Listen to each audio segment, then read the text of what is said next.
कर्ण की निष्ठा। एक राजपुत्र होते हुए भी कर्ण सूतपुत्र कहा गया। कर्ण एक महान दानवीर था। अपने प्रण और वचन के लिए कर्ण अपने प्राणों की भी बलि दे सकता था। पांडवों की शिक्षा खत्म होने के बाद आयोजित रंगभूमि में आकर कर्ण अर्जुन को ललकारता है कि अगर वह संसार का सर्वश्रेष्ठ धनुर्धर है तो उससे मुकाबला करके सिद्ध करे। कर्ण एक सूत के घर में पला बड़ा होता है, इसलिए उसे सूतपुत्र समझकर अर्जुन से मुकाबला नहीं करने दिया जाता है। पांडवों के प्रखर विरोधी दुर्योधन को यहाँ एक अवसर दिखता है और वह फौरन कर्ण को अंग देश का राजा घोषित कर देता है और कर्ण को अपना एक मित्र बना लेता है। दुर्योधन के इस कृत्य से कर्ण के दुखते घावों पर मरहम लग जाता है, लेकिन समय सीमा खत्म होने के कारण रंगभूमि में कर्ण अर्जुन का मुकाबला टल जाता है। पांडवों और कौरवों के अंतिम निर्णायक युद्ध के पहले भगवान कृष्ण कर्ण को ये भेद बताते हैं कि तुम एक पांडव हो और कुंती के ज्येष्ठ पुत्र हो। इस रहस्य को जानकर भी कर्ण अपने मित्र दुर्योधन से घात करके अपने भाइयों की ओर नहीं जाता है। दिव्य कवच कुंडल के साथ कर्ण अजय था और महाभारत के युद्ध में पांडव कभी उसे परास्त नहीं कर पाते।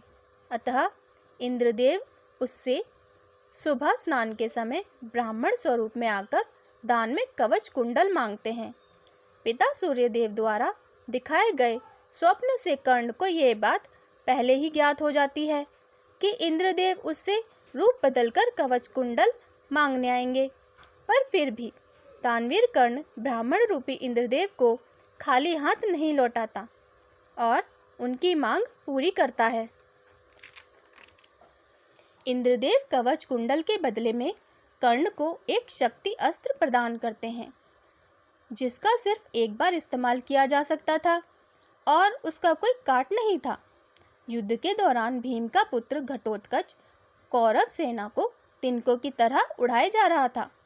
उसने दुर्योधन को भी लहूलुहान कर दिया था। तब दुर्योधन सहायता मांगने कर्ण के पास आया। कर्ण शक्ति अस्त्र सिर्फ अर्जुन पर इस्तेमाल करना चाहता था, पर मित्रता से विवश होकर उसने वो अस्त्र घटोत्कच पर चला दिया और उसका अंत कर दिया और इस तरह अर्जुन सुरक्षित हो गया।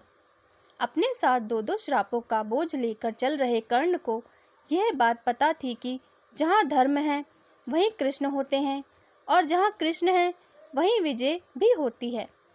फिर भी उसने न दुर्योधन के एहसान भूलकर उससे घात किया और ना ही अपनी दानवीरता से कभी पीछे हटा।